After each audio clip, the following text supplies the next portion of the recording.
అంటే ప్రభుత్వం వచ్చి జస్ట్ 7, 8 నెలలే అవుతుంది గదా! సో, ఆ విధంగా చూసుకుంటే ఇంకా 4 ఏళ్ల టైం ఉంది గదా! మేము అనలేదు. ఉన్నది కరెక్టే. ఖాళీలే భర్తీ చేయమంటున్నాం. ఖాళీలు లేదు ఒకటి. సంవత్సరంలోనే 2,00,000 ఇస్తున్నాడు మునగాడు. 2,00,000 కాదయ్యా, 50,000 చాలు. సంవత్సరంలో 2,00,000 అన్నాడు. ఇప్పుడు మేమేమంటున్నాం, డిఎస్సి వాళ్ళు 25,000 అడిగిరు. సరే, ఒక్కొక్కసారి 25 కుదరకపోతే 20 ఎయ్యు. ఎంత ఇస్తావు చెప్పు కదా. ఇగో గిన్ని ఉన్నాయి, బడ్జెట్ గింత ఉంది, ఆదాయం గింత ఉందని చెప్పు. ఇంకా సంవత్సరం తర్వాత చాలా ఆట ఉంటుంది. ఇంకా ఆట మొదలు కాలే, వేట మొదలు కాలే. 2,00,000 సంవత్సరంలో ఇస్తున్నారు. 7 నెలలు పూర్తయింది. ఈ 5 నెలల్లో 2,00,000 జాబులు ఎట్లా పూర్తి చేస్తాడు? పూర్తి చేయకపోతే రాజీనామా చేస్తావా?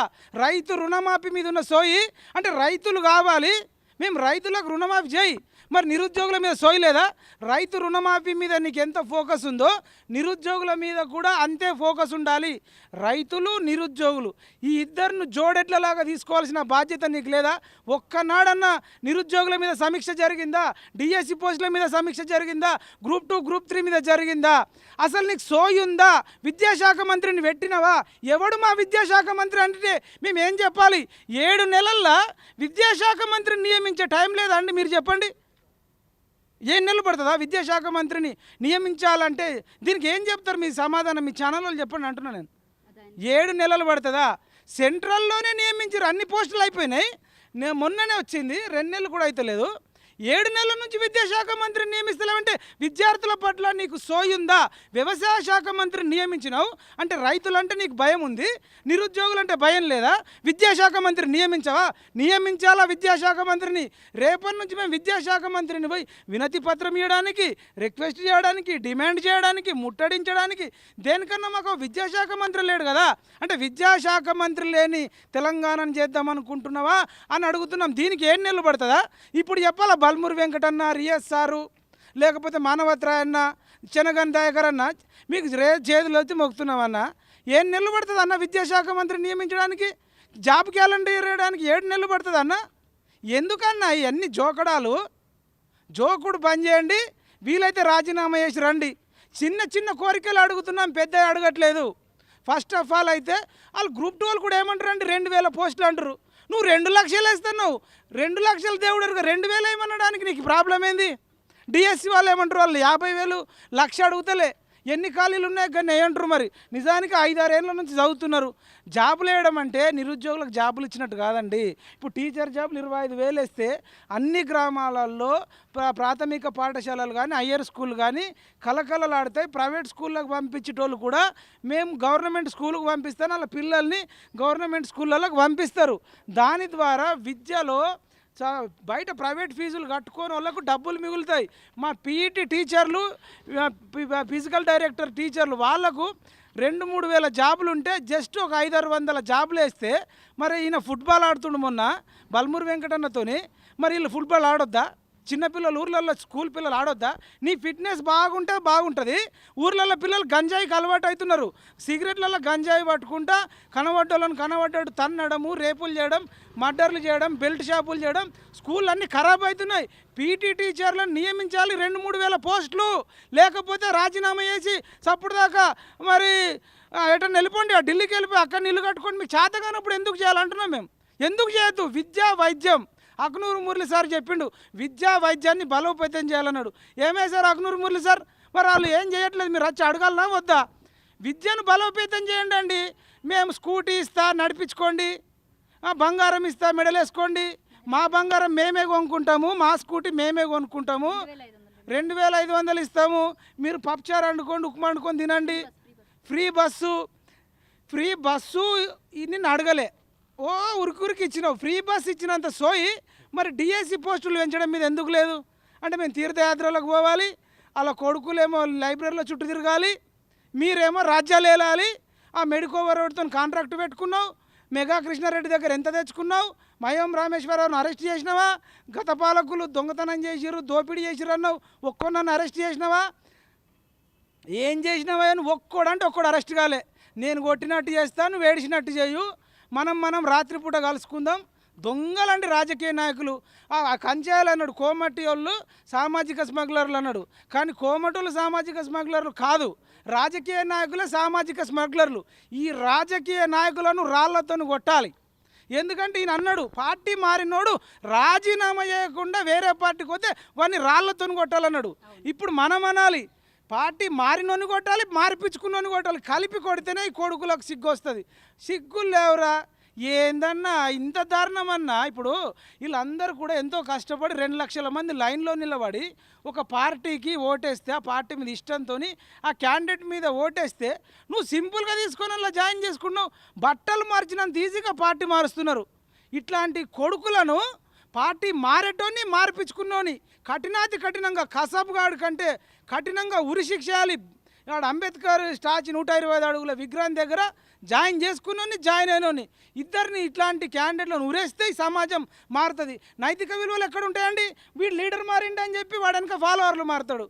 ఇక నీతులు ఎక్కడి ఆ కబ్జా చేసినోని జాయిన్ చేసుకున్నావు. పోచారం శ్రీనివాసరెడ్డి కొడుకు పెద్ద దొంగలు అచ్చొచ్చిన ఆంబోతు లెక్క పడి బాన్సువాడం దోసుకొని తింటున్నారు. ఇసుక ఒక్కడు పంచుకున్నాడు, భూమి ఒక్కడు పంచుకున్నాడు అని చెప్పినావు. మరి అచ్చొచ్చిన ఆంబోతులను జాయిన్ చేసుకునే సోయింది. నిరుద్యోగులతో చర్చించే స్థాయి లేదు, స్తోమత లేదు. ఇంత తేడానా?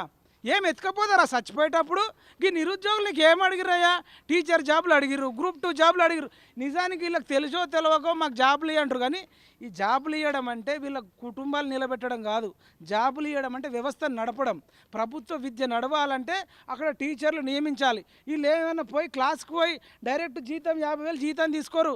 అక్కడ ఫస్ట్ క్లాస్ వాడికి 20 మంది ఉంటే 60 మందికి టీచ్ చేయాలి, సెకండ్ తరగతి వాడికి చెప్పాలి, 3వ తరగతి వాడికి చెప్పాలి, 4వ తరగతి వాడికి చెప్పాలి, 5వ తరగతి వాడికి చెప్పాలి. ఇట్లా అంటే ఒక 1000 మంది పిల్లలకు చదువు చెప్తే జాబ్ వస్తుంది. ఆ 1000 మంది కుటుంబాలు ప్రైవేట్లో ఫీజు కడితే ఒక్కొక్కరికి 20,000, 30,000, 40,000, ₹1,00,000 ఫీజు ఉంది. అంటే ఇలా పేదోళ్ళ డబ్బులు మిగిలిచిన వాళ్ళు అవుతారు. టీచర్ జాబులు వేయడం అంటే పేద బిడ్డలు చదువుకోవడానికి స్కూళ్ళలోకి పోతే వాళ్ళకు ₹1,00,000 మిగులుతాయి. దానివల్ల ఆర్థిక అసమానతలు మానుతాయి. ఇలా చదువుకున్న డబ్బులన్నీ ప్రైవేట్ స్కూళ్ళల్లో కట్టడం, ప్రైవేట్ కాలేజీలలో కట్టడం. మళ్ళీ ఏదైనా రోగం వస్తే అప్పటి పాలకుడేమో యశోద హాస్పిటల్ గుర్తపట్టుకున్నాడు, ఈ పాలకుడేమో మెడికోవర్ పట్టుకున్నాడు. అంటే ప్రైవేట్ హాస్పిటల్లకు బ్రాండ్ అంబాసిడర్లుగా సీఆలు ఉండడం. మరి మెడికోవర్ వాడి దగ్గరనే నువ్వు కారు తీసుకో, గవర్నమెంట్ కారు ఎందుకు? మెడికోవర్ వాడి దగ్గరనే సాలరీ తీసుకో, మా సాలరీ నీకెందుకు ఇవ్వాలి? వాళ్ళే క్వార్టర్స్ తీసుకో, మా సాలరీ ఎందుకు ఇవ్వాలి? మాకెందుకు? పోలీసు వాళ్ళ నీకెందుకు ఉండాలి సెక్యూరిటీ? ప్రైవేట్ సైన్యం పెట్టుకో. అంటే ప్రభుత్వం యొక్క సెక్యూరిటీ కావాలి, ప్రభుత్వం డబ్బు కావాలి, ప్రభుత్వం యొక్క సకల సుఖాలు కావాలి, ప్రభుత్వం సచివాలయం కావాలి, ప్రభుత్వ అసెంబ్లీ కావాలి, ప్రభుత్వానికి సంబంధించిన విమానాలు కావాలి, ప్రభుత్వానికి సంబంధించిన తిండి కావాలి, ప్రభుత్వానికి సంబంధించిన ఫర్నిచర్ కావాలి. మీకు రోగం వస్తే మాత్రం ప్రైవేట్ వైద్యం కావాలి. ఇప్పుడు ఈయనకు మెడికోవర్ హాస్పిటల్కి పోయిండు. ఇక ఆయనకు ఏదైనా రోగం వస్తే ఆ మెడికోవర్ ఫ్రీగా ఇస్తాడు. మరి మాకెవడు ఇవ్వాలి?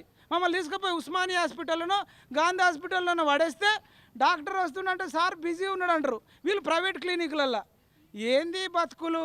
ప్రభుత్వ విద్యను నియమించడం అంటే, టీచర్లను నియమించడం అంటే విద్యను బలోపేతం చేయడము, వైద్యంలో నియమించడం అంటే వైద్యాన్ని బలోపేతం చేయడం. కాబట్టి విద్యా వైద్యంలో ఉద్యోగాలు ఎక్కువేయాలి. ఈ గ్రూప్ 2, గ్రూప్ 3 ఎన్నైతే ఖాళీలు ఉన్నాయో ఆ పోస్టులు పెంచి టైం ఇవ్వండి. నిరుద్యోగులు ఏది కోరుకుంటే అది ఇవ్వండి.